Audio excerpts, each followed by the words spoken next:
Hi, and welcome back to Flight Path Pioneers, helicopter lesson in 15 minutes.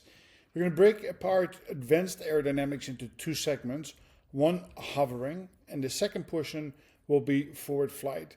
So come along, and of course, if you have any questions, please pose them. I'm not perfect. I'm still learning, even as a CFII with about 200 hours. I'm hoping to sharpen my skill set to teach and pay it forward to future students. And the best way to do that is see one, do one, and if now, teach one. So hang in there, have fun with it, and let me know what you think.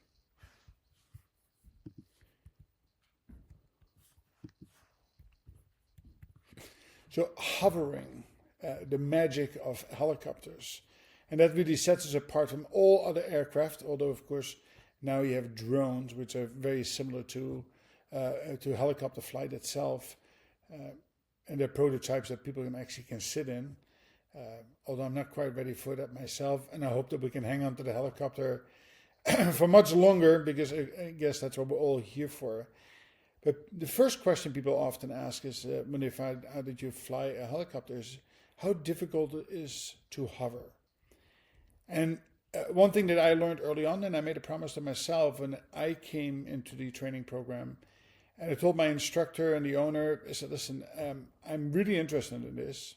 Obviously, there's a major commitment, both time but financially. I want people to be brutally honest with me and tell me within the first 5 and 10 hours, am I able to do this? Because if you fly the first, second, third, fourth, fifth hour, it can be extremely discouraging because hovering is difficult. And it's not because it's a difficult skill, because once you figure it out, it really just feeling it and sensing it and making very small movements in order to maintain a hover in different circumstances. But our natural tendency to initially is to over control everything and not feel it, but do it. And that's really, something you have to keep in mind as you go on your journey on learning how to fly the helicopter. You will learn many things before you learn how to hold the hover itself, and that's okay. Most people will figure it out by hour number 10, but have that regular check-in. On rare occasion, you're going to run into somebody who just cannot figure it out. And there's no need to waste more money. Sometimes we have to be brutally honest and say, listen, helicopter flying is not for you. Maybe you should try out fixed wing, right? If you have a true passion for aviation. So again, always be honest with yourself and set reasonable expectations.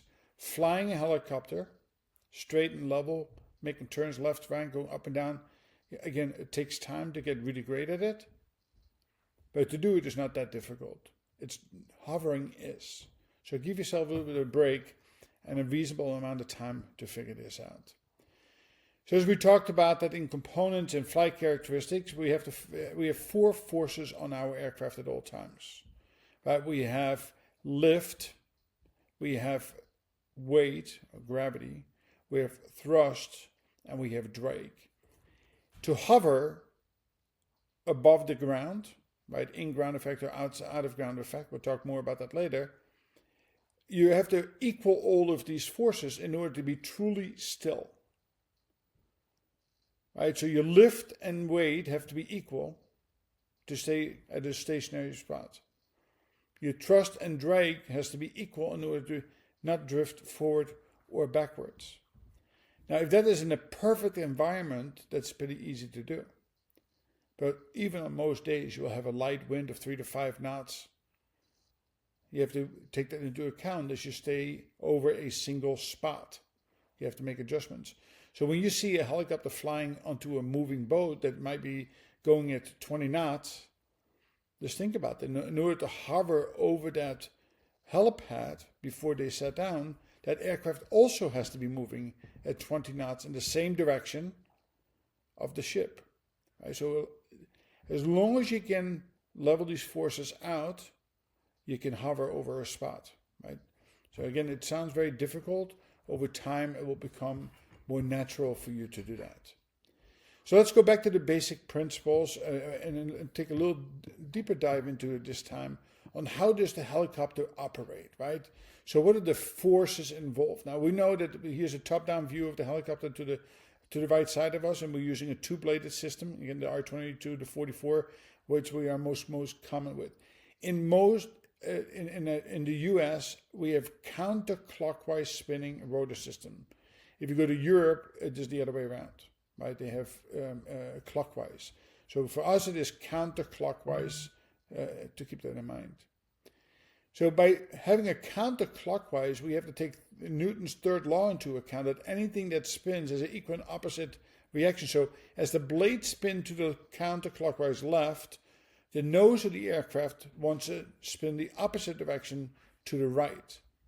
And if we don't correct for that, the helicopter literally will spin out of control and you will crash right on the ground. Right? These forces will cause scraping, and at some point in time you start tumbling, and that's the end of the aircraft.